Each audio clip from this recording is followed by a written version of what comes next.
Let's talk about E171. Now, welcome back everybody to Freedom from the Desk. I'm Nicola Brunton, your host today.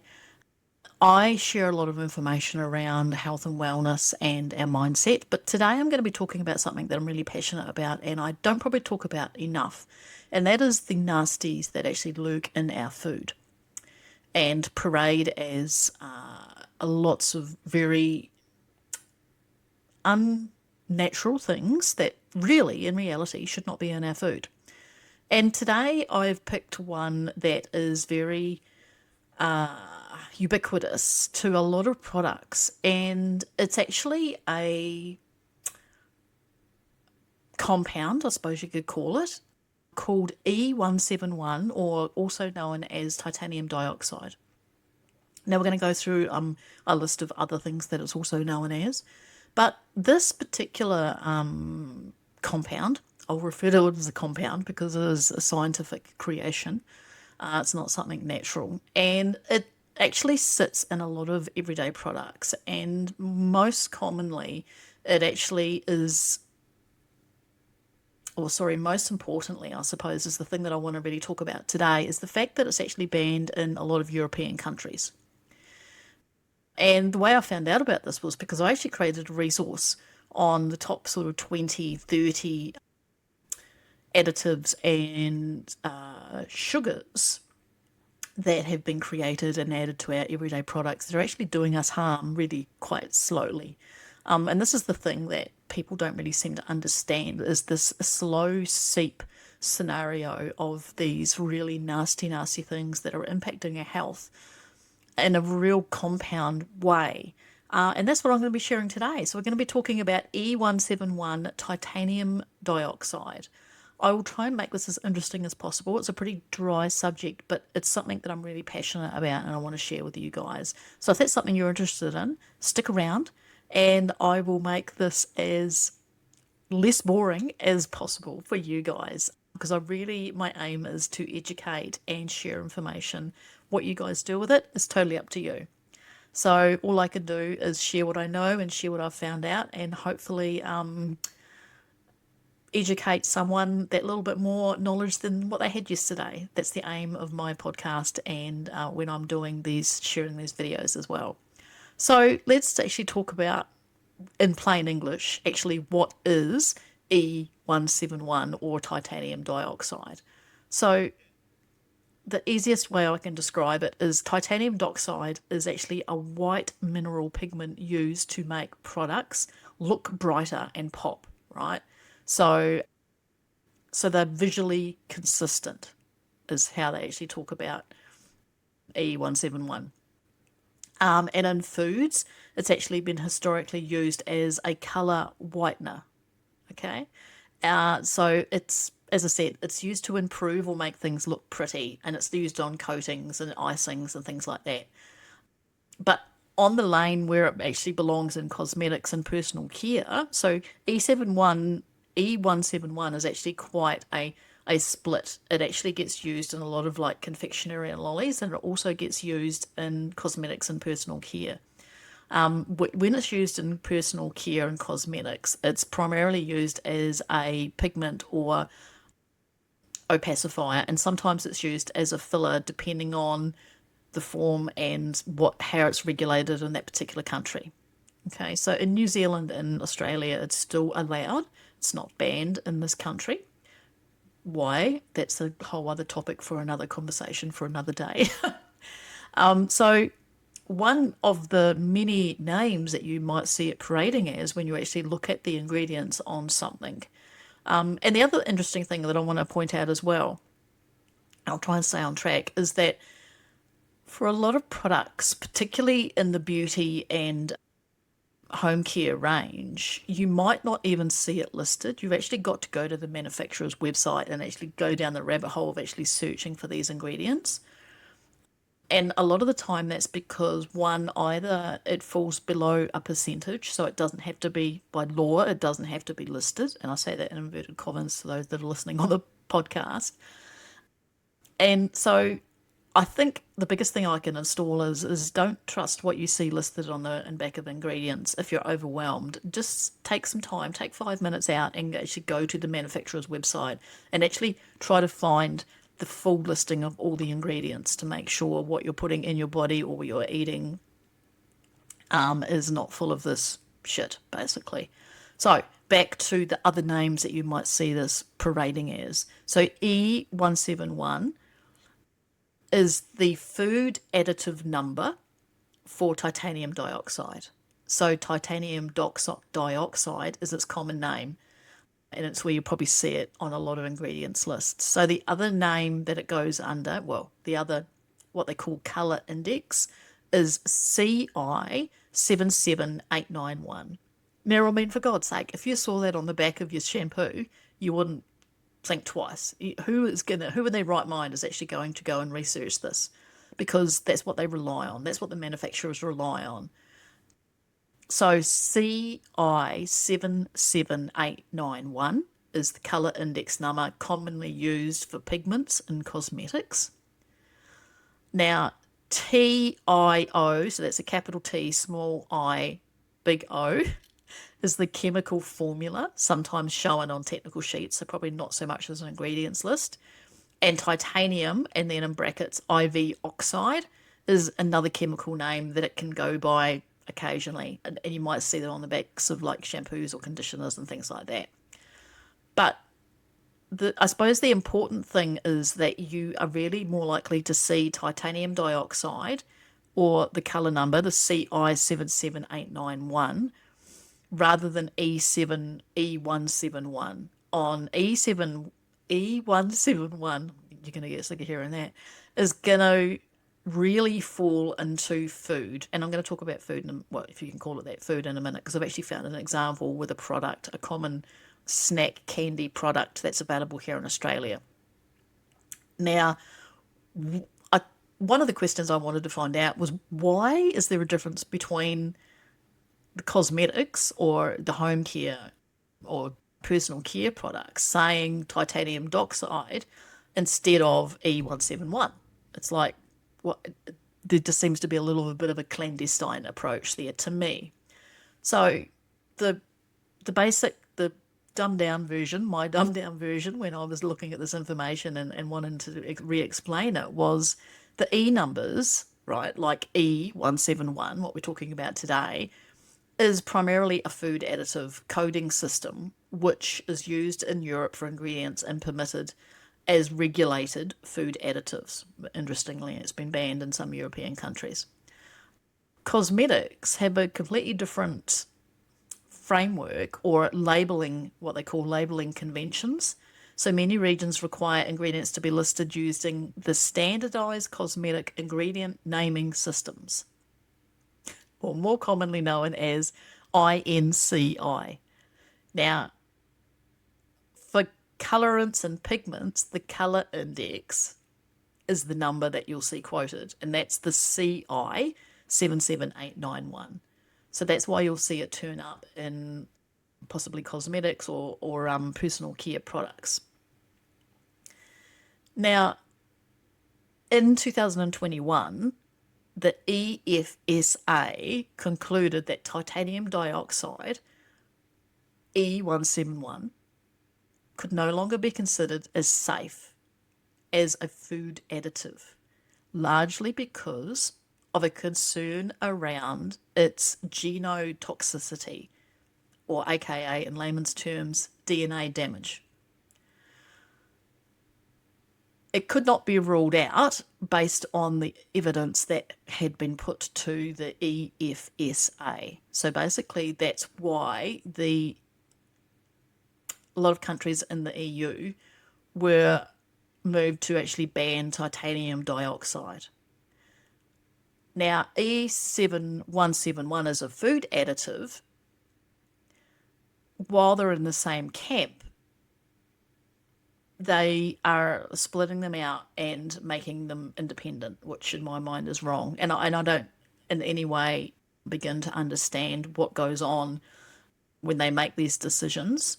But at the end of the day, it's a marketing slash labeling ruse for us as consumers, because if you've got a product that's labelled as one thing for personal care products that are going onto our body and in our hair and on our skin, the largest organ that we've got, would it not make sense that that product should not be going into our food? It's a bit of a no-brainer for me, but I can see why people get so overwhelmed when they're trying to make changes in their life, because it's really complex. Now, the thing is, the disclaimer that they put on this is that regulatory positions can differ by region and use case or case by case standards, i.e., food versus cosmetics versus medicines. So the fact that E171 is removed from EU foods does not automatically mean that the food uses are banned everywhere. And that to me is just disgusting. But anyhow, that's my personal opinion. All I'm doing is sharing the information that I've found and letting you guys make that decision. So if you're concerned about this, I would sort of ask the question, if you're buying something purely to make it look whiter or brighter or more viscose to the touch or to give it a burst of colour, maybe it's a nice to have thing, but it's not a need to have thing. And I think that's a conversation we need to have in our head ourselves to figure out whether it's something that needs to stay in our lives. And I think this is especially prudent when it comes to foods and our daily use products, because I'm a big believer in the compound effect. And it's like a lot of people's argument around this is that, we're not talking about, we're talking about minute amounts of this product, this compound going into our body or being consumed by us, and it's not going to have any effect. It may have effects on my tummy, or it may have effects on, or maybe a carcinogenic. It's like people don't seem to realize that when you consume or use a product every single day of your life, whether it's soap or shampoo, or whether it's washing your hands in the dishes or the clothes that you wash in your washing machine, the products that you're actually using are adding those tiny little factors into your life day in, day out.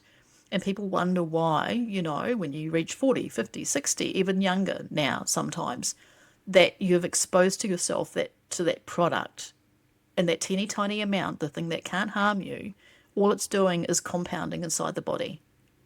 And it's building and building and building until it turns into something that the body cannot fix anymore. And then it harms us by breaking down things that are going on in our body. And as I said, by no stretch am I sort of some medical expert or anything like that, but it just makes sense to me that we cannot continually expose ourselves to these products, to these compounds that should not be in foods, in my mind, because they simply don't belong there. Just because it makes something look pretty, or it makes something look whiter, or it gives something a nice polish, or it gives something a nice finish, or it makes it soapsy and sudsy, and people need that for whatever reason to wash their hair. If you look back to 100 years ago, this stuff didn't exist. It's been created by man. It's a marketing machine. So how to quickly spot these things on labels? The easiest thing you can do is look for E171 or titanium dioxide. They're the two probably names that are going to be easiest to spot. And if you're looking at it from your shampoos and your personal cares and things like that, the thing to look for would either be titanium dioxide or the number, which is a bit harder to recognise. But I suppose if you see a string of numbers on your shampoo or your conditioner or your body wash or whatever the case may be, shaving cream's probably another really good one. The highly toxic shit going on in that stuff. But that's a podcast for another day. So look for titanium dioxide or that string of numbers. And in this instance, for E171, it's CI77891. Now, in things like supplements and medicines, that coating that you have, you ever cut a pill in half and you get that funny sort of, that coating, which is sort of quite, if it gets wet, it's quite gross. And then you've actually got your pill inside and all all the bits going on inside. That coating sometimes can be titanium dioxide as well. Now, Australia and New Zealand, for whatever reason, haven't banned this product. And I don't want to get into the debate around this. All I'm doing is sharing information. So the Australia and New Zealand follow what they call the Australia and New Zealand Food Standards Code, and titanium dioxide appears in the code as an additive colour with the code number 171. Whether it's used in specific products varies by manufacturers and, of course, by category. So the most reliable and safe method that I can recommend is become a label reader. As boring as all get out as that is, it's going to educate you to become more aware of actually what is in our products and make you have a better choice around what we're putting into our body and what we're putting into our kids' bodies and our families' bodies. So some practical swaps for you guys is when you see the offending ingredient, titanium dioxide or E171, maybe look at some other products, maybe look at some similar products, especially when it comes to everyday items that you're exposing yourself to regularly, whether it's toothpaste, whether it's shampoo, whether it's conditioner, whether it's soap. If you take supplements, a lot of people take a lot of supplements nowadays. Consider brands that use clear, transparent capsules or disclose the fact that they have no titanium dioxide if you're trying to minimise your exposure. Ask the question. There may be an equivalent that doesn't have that coating. And it's one of those things that's really hard to eliminate when you're starting to look at what's in products. And this is just one compound that we're talking about today. There is literally hundreds of thousands of different compounds. But I'm trying to focus on the ones that are probably the most harmful. Now, again, when it comes to the body products and things like that and cosmetics, you personally have actually got to decide your threshold. I don't want everyone to go out all the guns a-blazing and throw everything out. Yes, I do. If I'm being honest, I do. I would love everybody just to go and cleanse their house. But that's how a lot of people fail when they're trying to make changes in their life. It's not about, this big gung-ho approach of, I'm going to toss everything that's, got these nasties in it or these plastics in my house or whatever the case may be. I encourage everybody just to take small steps in regards to making these changes in your life and then stick to them and then maybe introduce something else. So we call that habit stacking, where we put things on top of each other. Now, the product I wanted to talk to you about today was one that is a common snack, if you can call it that, a sweet snack. So it's Skittles, right? Taste the rainbow fruits. And for me, I kind of thought, where does this, and I don't know whether I'll put a proper screenshot in there for you guys so you can actually see the ingredients list, but I'll read the ingredients list out. So we have got sugar, glucose syrup, vegetable fat, contains soy in brackets, food acids, and here come all the numbers. Are we ready? 330, 331, colours 102, 129, 110, 133, 132, 170, and the offending 171, which is what we're talking about today. And then we go on to thickeners, 1400, 1405, 1412, 1450, flavours, glazing agents, 903, vegetable oil, 904.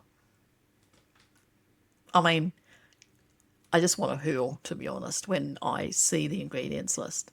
This is empty, you might have noticed. My husband ate these. I went to the supermarket and brought them. But he happily ate them because he's got a sweet tooth. And if I'm telling the truth, if I'd had a couple of these, I probably could have eaten the whole packet as well. There's just something very addictive about them. But you just feel worse for wear. And for us in our household, we don't have this sort of stuff in our house anymore. I make a lot of things, and I talk about this in other podcasts as well. And I choose a whole food life for my own health journey.